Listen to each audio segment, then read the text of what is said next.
Some moments in life flip the script instantly. 1 second you're witnessing a coward strike an 81-year-old veteran, and the next, the front door swings open, and justice walks in wearing a leather jacket and riding with the Hells Angels.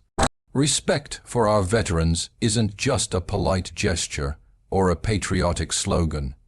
It is an obligation that every society owes to the men and women who committed their lives to defending freedom, stability, and national honor. When we talk about an 81-year-old veteran sitting quietly in a diner, we're not just describing an elderly man enjoying his morning routine. We're talking about someone who has lived through battles, carried emotional and physical scars, sacrificed years of comfort, and watched brothers fall beside him. Veterans represent history, sacrifice, discipline, and resilience, all wrapped inside individuals who often remain humble about what they endured. This particular veteran, the one targeted in the diner, is a symbol of millions. He served when others stayed home.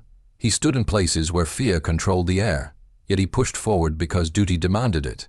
He didn't wake up each day seeking applause or recognition. Veterans rarely do.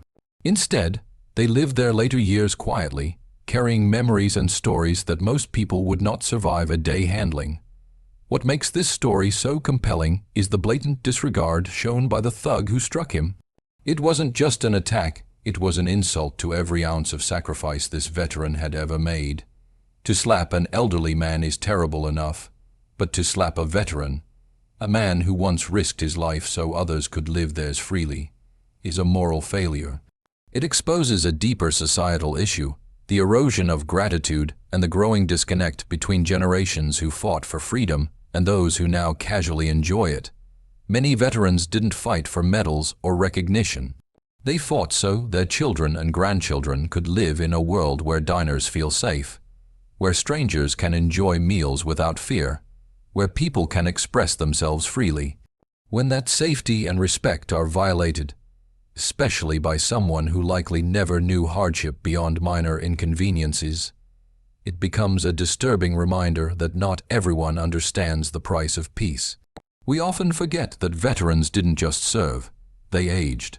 And as they age, their physical vulnerabilities grow, while their mental resilience remains shaped by discipline. Yet society sometimes overlooks them, brushing past them in public, underestimating their strength, or worse, believing their fragility makes them easy targets. The truth is, veterans are lions. Time may dull their roar, but their spirit never bows. This veteran in the diner wasn't just a man with white hair and wrinkled hands. He was a living embodiment of courage. He had stood in uniform long before many of us were born. He saluted the flag, respected his commanders, endured long nights and dangerous missions, and saw things that civilian life can never compare to. But cowards don't recognize dignity. Cowards only recognize vulnerability. And yet, even in that moment where he was struck, his reaction wasn't one of retaliation. Why? Because men of discipline don't lash out impulsively. They assess, they endure, they breathe. This is what a life of service teaches. It creates a calm that only those who have fought true battles understand. His restraint was a reflection of the strength he built over a lifetime. That's why respect for veterans must be taught, reinforced, and protected. It starts with understanding their sacrifices. Many veterans lost friends. Many lost limbs. Many lost the ability to sleep peacefully. Many returned home to a society that had moved on without them. They learned how to rebuild their lives quietly, without demanding sympathy. So, the very least they deserve is respect, publicly, privately, and in every interaction. When someone disrespects a veteran, they disrespect the nation that veteran protected. They disrespect the idea of freedom. They disrespect the sacrifices of every soldier who never made it home. That's why the slap in the diner felt so heavy, not because of the physical impact, but because of the symbolic one. It represented ignorance hitting sacrifice. It represented cowardice striking courage. It represented arrogance attacking humility. Veterans should walk through their final years with honor, not fear. They should be greeted with gratitude, not violence. They should be protected, not targeted.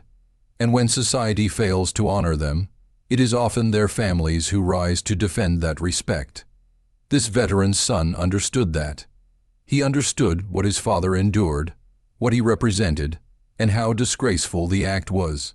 His response wasn't just about revenge, it was about restoring dignity that should have never been violated in the first place.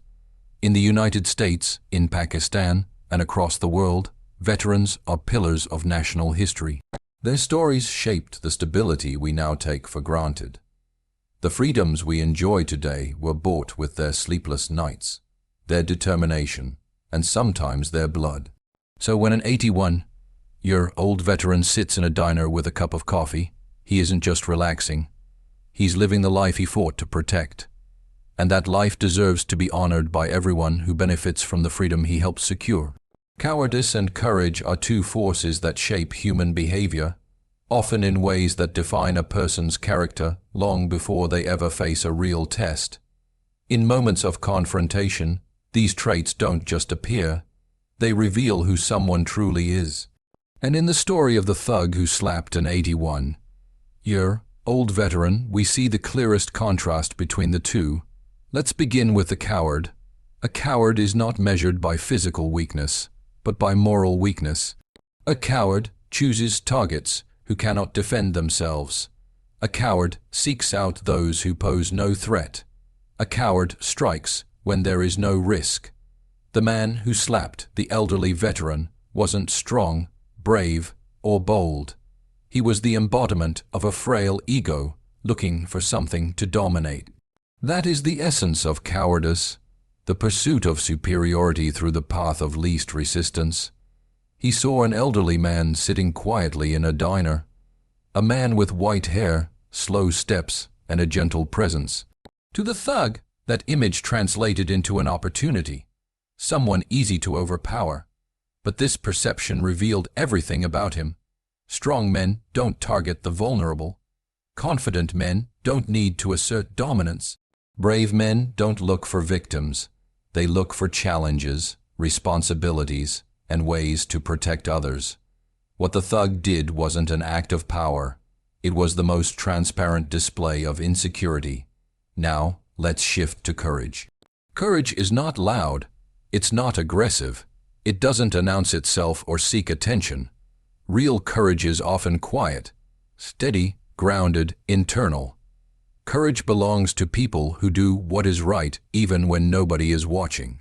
It belongs to men like the 81-year-old veteran who lived an entire life defined by bravery, discipline, and sacrifice.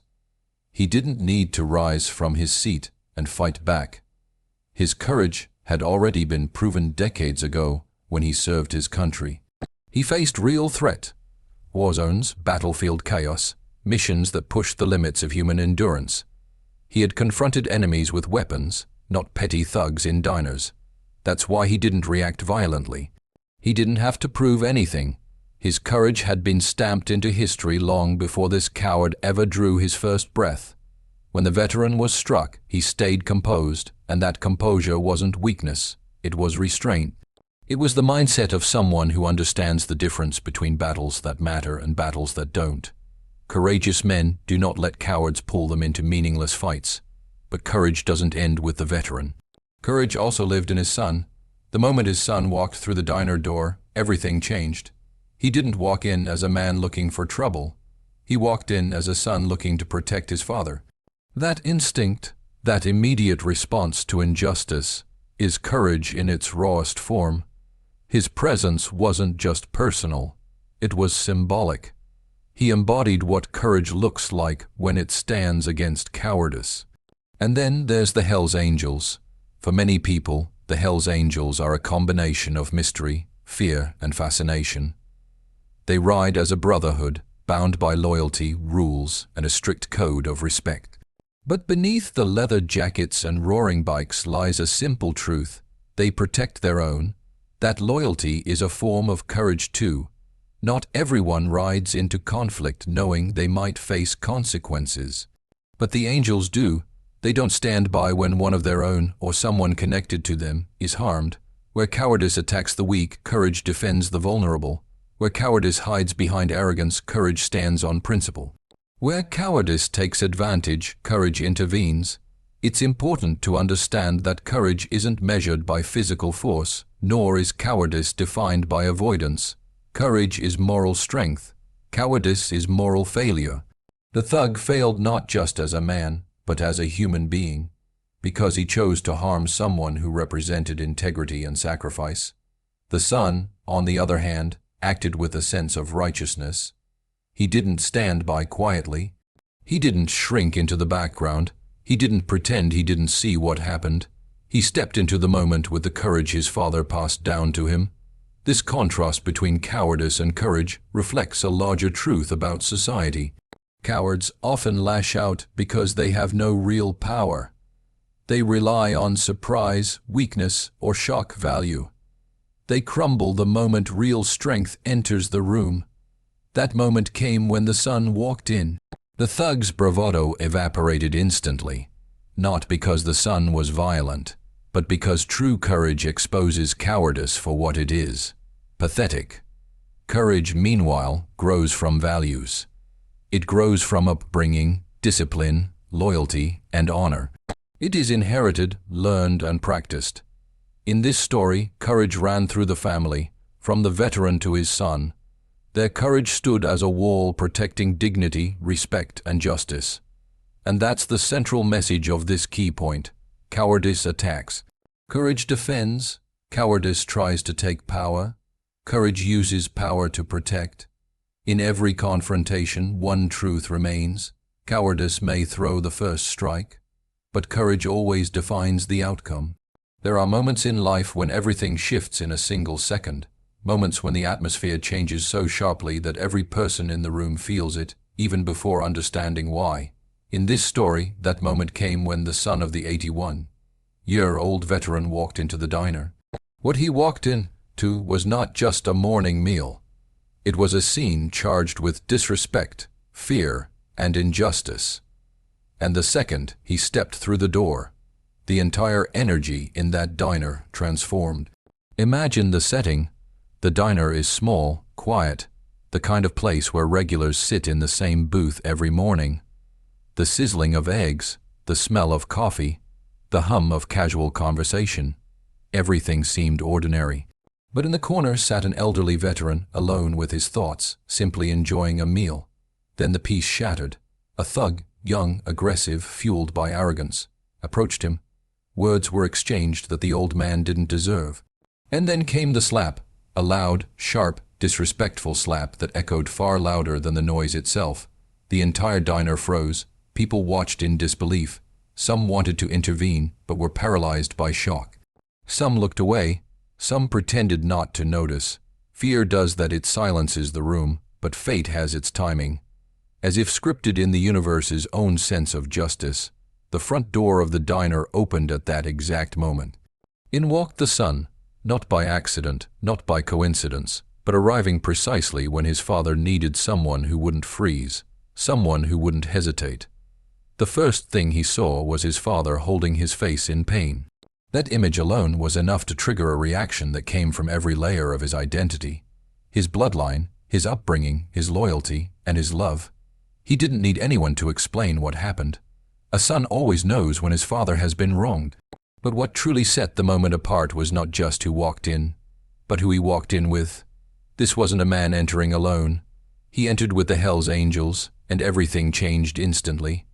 The thug who moments earlier felt powerful suddenly lost all confidence. His smirk faded, his shoulders stiffened, his bravado evaporated like smoke. It wasn't the leather jackets or patches that intimidated him. It was the presence, the aura, the silent, unspoken force of a group known for loyalty stronger than steel. When the son approached his father, he didn't yell, he didn't panic, he didn't start swinging. His first instinct was human, not violent. He knelt beside him, checked on him, asked if he was all right. That simple act revealed everything about who he was. He wasn't driven by revenge. He was driven by honor. Only then did he stand up and look at the man responsible. The diner fell silent again, but this silence was different. It wasn't fear of the thug anymore. It was the heavy anticipation of what would come next. Every customer in the diner, every worker behind the counter, every person holding their breath knew they were witnessing a turning point. The son didn't shout threats. He didn't need to. His presence alone spoke louder than words. His expression carried the weight of a man who had seen his father survive battles, serve his country, and endure hardships that would break ordinary men. Seeing him disrespected in such a humiliating way ignited something primal, something powerful, the duty to stand up for the man who once stood up for him. Behind him, the Hell's Angels watched closely. They weren't bystanders, they were brothers. They had ridden in with him because loyalty isn't selective. Loyalty doesn't clock out. When one of their own's family is harmed, the entire brotherhood feels it. This is where the moment becomes truly symbolic. The thug represented cower, just acting tough when he believed he held all the power. The son and the Hell's Angels represented accountability, the inevitable justice that arrives when courage, loyalty, and respect enter the room. The diner's atmosphere changed in ways people would remember for years. The customers went from helpless observers to witnesses of a moral shift. The thug went from dominant to defenseless. The veteran went from victim to someone standing once again with honor restored. But let's look deeper. Why was the son accompanied by the angels that day? Because to them, he wasn't just a friend or a casual acquaintance. He was part of their unbreakable circle. And when he received the call that something had happened to his father, he didn't think twice. Neither did they. They rode in together because loyalty isn't spoken, it's demonstrated. The moment he walked into the diner wasn't just about physical presence. It was about emotional force. For the first time since the slap, the veteran didn't feel alone. He didn't feel vulnerable. He didn't feel humiliated. His son's entrance restored everything the coward tried to take away: dignity, strength, and respect. That single moment changed the entire direction of the story. It wasn't violence that shifted the power, it was presence. It was justice stepping into the room. It was courage walking in at the exact second cowardice began to crumble. And that moment, that entrance, that shift in the air, became the defining point where the story turned from humiliation to redemption. The Hell's Angels are more than a motorcycle club. They are a brotherhood bound by loyalty, code, discipline, and an unspoken promise that if one member is threatened, the entire family responds. Their presence in this story isn't just dramatic.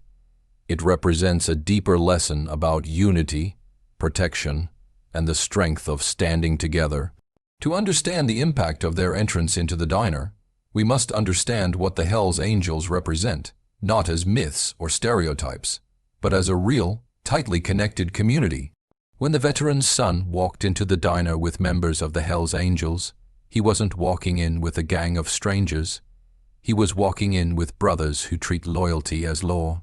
These men ride together, fight together, support each other's families, attend funerals together, and stand against anything that threatens one of their own.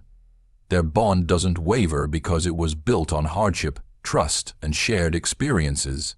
To the outsider, the Hell's Angels often appear intimidating.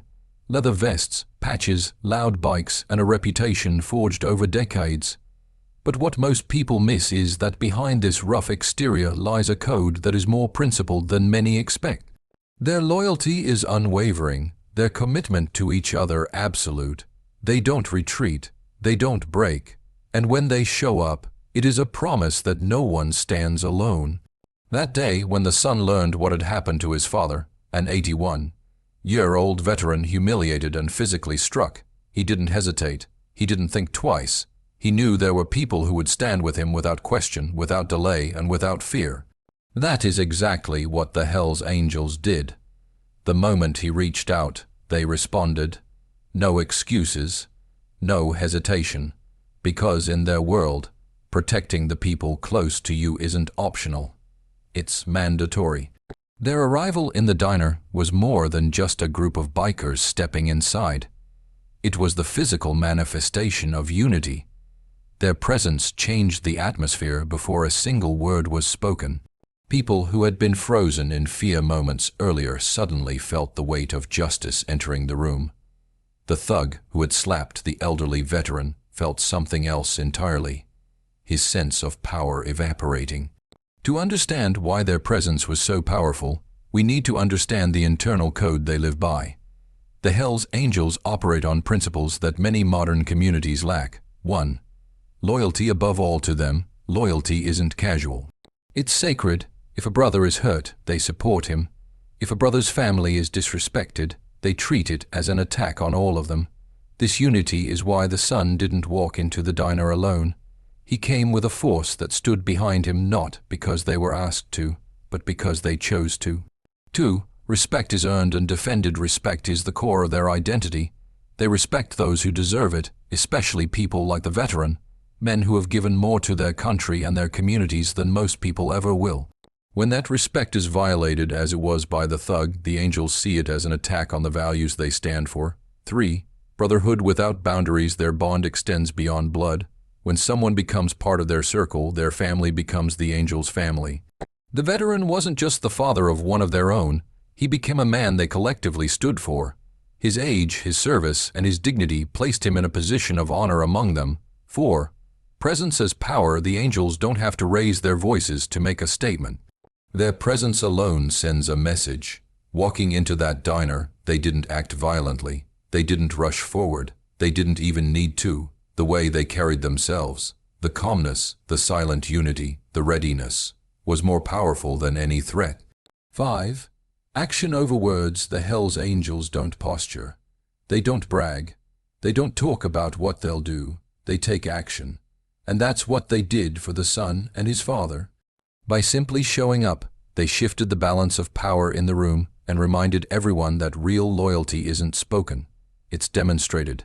Now imagine the thug sitting there. Just moments before, he believed he had control. He believed he could bully an elderly man without consequences. He believed no one would stand up to him. But when he saw the son and the Hell's Angels walk in, he realized instantly. He had made a mistake with a ripple effect far bigger than he expected. The veteran, who sat in pain and silence, suddenly found himself surrounded by men who respected what he had done for his country. They didn't see an old man. They saw a warrior, a protector, a symbol of courage. And they treated him as such. In their world, elders and veterans command respect not because of age, but because of character and sacrifice. The power of the moment wasn't in violence. It wasn't in confrontation. It was in unity. It was in the contrast between a coward acting alone and a brotherhood standing together. It was in the reminder that communities built on loyalty can still hold the line when society fails to do so. The Hell's Angels didn't show up to cause chaos. They showed up to restore balance. Their presence reminded everyone in the diner that disrespect toward the vulnerable does not go unnoticed, and justice has ways of finding its way back, sometimes riding on two wheels. Community responsibility is one of the most powerful yet fragile forces in society. It determines whether people step forward or step back, whether they protect the vulnerable or pretend not to see, whether they create a safe environment or silently allow injustice to grow. In the story of the 81-year-old veteran assaulted in the diner, the reaction, or the lack of reaction, of the community inside that diner reveals a lot about the modern world and how fear, hesitation, and uncertainty shape human behavior. When the slap landed, the sound wasn't the only thing that struck the room. It was the shock, the disbelief, that froze people in place. Every customer in the diner witnessed something deeply wrong, something morally disturbing, yet most of them did not move. Their silence was louder than any shout. Their stillness spoke volumes. Why does this happen? It's not because people don't care. It's because people fear making the wrong move. They fear escalation, danger, involving themselves in something they might not be able to control. Many people in that diner likely wanted to help. Some probably clenched their fists under the table. Others might have whispered someone should stop this. But wanting to help and acting on that desire are two completely different things. This moment exposes a painful truth. Society has grown more disconnected, even when people sit inches away from one another. The instinct to protect others, once a natural part of community life, has weakened under the weight of modern fears. People worry about consequences, about getting hurt, about involving themselves in a stranger's conflict. They hesitate, and hesitation often becomes silence. Yet in contrast, there stood the veteran, an 81-year-old man who, decades earlier, didn't hesitate when his country needed him. He acted, he served, he put himself in danger so others didn't have to. And now, in a peaceful diner, surrounded by civilians who lived safely because of people like him, no one moved when he was harmed. But the story takes a dramatic turn when his son enters the diner. His entrance changes everything, not just the direction of the conflict, but the energy of the room. The customers who had been silent watchers suddenly feel a mixture of relief, admiration, and perhaps even guilt. They see what real responsibility looks like. The son didn't freeze, he didn't hesitate, he didn't look around hoping someone else would step in. His instinct was immediate: protect his father, stand up for what is right, restore dignity where it was stolen. And in that moment, he became the example the entire room needed. With him came the Hell's Angels, men who operate on a code that places loyalty and responsibility above convenience or safety. Their entrance demonstrated what it looks like when a community, however unconventional, has a backbone. They showed that when one person is harmed, others rise to defend them. But let's look at the people inside the diner again. Their silence doesn't make them evil or uncaring. It makes them human. Society has conditioned people to avoid involvement, to mind their own business, to step back instead of stepping forward. Yet moments like this reveal the consequences of that mindset. When a community stops protecting each other, bullies feel empowered, cowards feel untouchable. Violence becomes easy. However, something else happened in that diner too, something subtle but important. When the son arrived with the Hell's Angels, the customers didn't just stay frozen. Their expressions changed. Their postures shifted. Some people stood up, some murmured with relief, some nodded, silently thanking the universe that someone finally arrived who wasn't afraid. This moment highlights a truth: most people want justice. They just don't want to be the ones delivering it. This is why strong individuals, leaders, protectors, and tight-knit groups are so crucial to society. They step in when others cannot. They act when others freeze. They create order where fear creates paralysis. Imagine being one of the people in the diner. You watched an elderly man get slapped. You felt helpless. You felt anger building inside you, but you didn't know what to do. Then the son walks in, calm yet powerful, with a brotherhood behind him, and confronts the situation with strength and clarity. Suddenly, you realize what responsibility looks like. Not reckless violence, not chaos, not impulsive retaliation. Responsibility looks like stepping forward when the vulnerable cannot defend themselves. The son didn't ask the crowd why they didn't act. He didn't blame them. But his actions silently taught them something. One person can change the outcome of an entire moment. One person with courage can inspire dozens to rethink their silence. One person defending the right thing can restore the dignity lost in a moment of injustice. Community responsibility doesn't always require physical intervention. Sometimes it means speaking up. Sometimes it means calling for help. Sometimes it means refusing to allow disrespect to unfold without acknowledgement. But in this story, the community simply froze, until someone with a stronger sense of duty stepped in. The contrast was striking. A coward acted boldly. A room full of people did nothing. And then a son walked in, backed by a loyal brotherhood, and reminded everyone what responsibility truly looks like. In that diner, for those few seconds, a lesson unfolded in front of everyone, one that will likely stay with them for years. Responsibility doesn't wait. Responsibility doesn't hide. Responsibility doesn't rely on someone else stepping in first. It arrives the moment injustice occurs, carried by those with courage strong enough to act. One of the greatest misunderstandings in human behavior is the belief that quiet people are weak, gentle people are powerless, and respectful people can be pushed without consequence. This dangerous misconception has existed for centuries, and it is the very mindset that led the thug in the diner to raise his hand against an 81-year-old veteran. He mistook kindness for weakness. He mistook age for vulnerability. He mistook calmness for surrender, and that mistake is what changed the entire course of the story. Let's start with the veteran himself. He is a man who lived a life most people today cannot fathom. Years of discipline, service, hardship, and sacrifice. Veterans are trained to stay calm under pressure, to manage conflict with composure, to endure difficulty without panic. They are taught control, not chaos, strength, not insecurities. So when the thug confronted him, the veteran did not react violently. He didn't shout. He didn't throw punches. He didn't rise from his seat to defend himself. This wasn't weakness. It was character. People who have lived through real war understand what conflict means. They do not waste their energy on petty confrontations because they have faced danger that was real, immediate, and life-threatening. The thug saw that calmness and assumed it meant fear.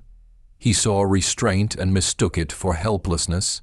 But in reality, the veteran's silence was the silence of a man who had nothing left to prove. There is a powerful truth about kind people. They choose kindness, not because it's the only thing they know, but because they understand the power of restraint. What the thug failed to realize is that behind every calm man is a story. Behind every gentle soul is a lifetime of experiences. And behind every peaceful elder, there may be a warrior from another era. One who has seen and survived far more than any modern bully could imagine. But the lesson goes deeper than the veteran himself. It extends to his son. When the son walked into the diner and saw his father bruised, humiliated, and disrespected, something primal awakened in him. It wasn't rage for the sake of rage. It was the instinct to defend someone who had once defended him. It was the reflex of a man who grew up witnessing strength in silence, learning that true power doesn't need to be loud. The son inherited his father's discipline, but he also carried a fire of his own. He wasn't the kind of man who imposed himself on others. He wasn't the kind who picked fights or sought trouble. But that day, his kindness met its limit. And that it was crossed the moment someone harmed the man who gave him life, protected him, taught him right from wrong, and shaped him into who he was. This is where the lesson truly reveals itself. Kindness has boundaries. Weakness does not. A weak person cannot defend themselves. A kind person chooses not to harm others, but will take action when pushed too far. Weakness is involuntary. Kindness is intentional. The son's entrance into the diner, especially with the Hell's Angels behind him, demonstrated what happens when people misjudge character. The thug assumed no one would defend the veteran. He assumed this old man was isolated, powerless, and alone. But what he didn't know was that behind this humble veteran stood a son with a warrior's heart and a brotherhood with steel loyalty. Never mistake quietness for emptiness. Never mistake politeness for submission. Never mistake gentleness for fear. The Hell's Angels themselves are a perfect example of this truth. Their public image is tough, intimidating, and rugged. People assume they are confrontational by nature, yet in their world, respect is the highest form of currency. They don't start trouble for fun. They respond to disrespect when it crosses a line. Their loyalty is fierce, but it is not reckless. They do not rampage through communities. They protect their own and stand up for those who cannot stand for themselves.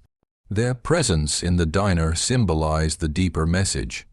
Sometimes the people who look the toughest are also the most loyal, and sometimes the people who look the kindest carry the strongest spirits.